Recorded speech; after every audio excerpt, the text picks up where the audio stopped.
Multiplying and dividing monomials. We're going to cover 2 of your lessons. These are pretty easy.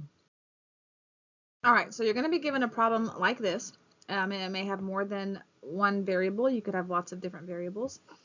And we know we're multiplying because 2 things side by side with no sign means to multiply. So to do these, to multiply variables, well, technically that shouldn't say variables. That should say to multiply terms. You are going to multiply your coefficients. So you multiply the numbers. Numbers are numbers. The rules don't change. And then you're going to add exponents of like bases. So in this case, they're both x's, so they're alike. But if I had like an x and a z, I could only add the ones that match, okay? So multiply coefficients, add exponents. 2 times 3 is 6. And then one thing that a lot of people forget about when they do these, because we just kind of work them quickly, is there is an understood 1 here. So you're going to multiply 2 times 3, add 1 plus 2. 2 times 3 is 6. 1 plus 2 is 3. So the answer is 6x cubed. And that's it. So if you're multiplying, multiply big numbers, add little numbers. If we're dividing, these are opposite operations, so we're going to work them a little bit differently. We're going to divide the coefficients, and then we're going to subtract the exponents. So we're going to divide the big numbers. 6 divided by 3 is 3. Subtract the exponents. 3 minus 2. So divide, subtract. 6 divided by 3 is 3. 3 minus 2 is 1. And we don't have to write the understood 1 there. It just stays as 2x squared. Now this one.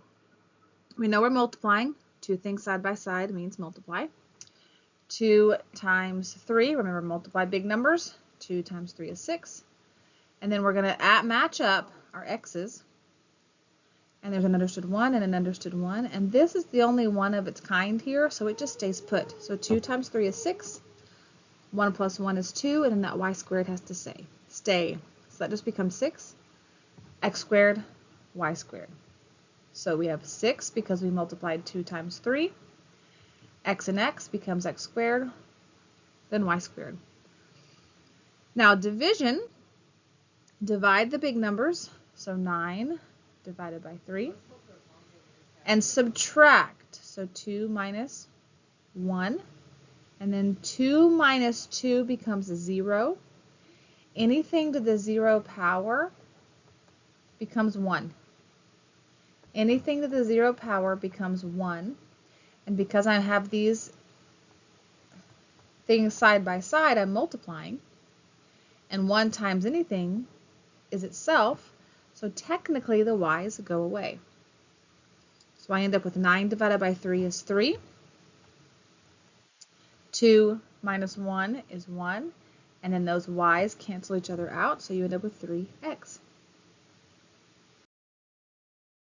So this one you're going to do numbers 2, 3, 4, and 5 from page 130, or from lesson 133, I'm sorry. That's pages 293 through 294.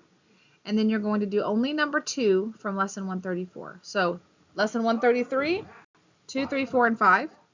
2 from lesson 134.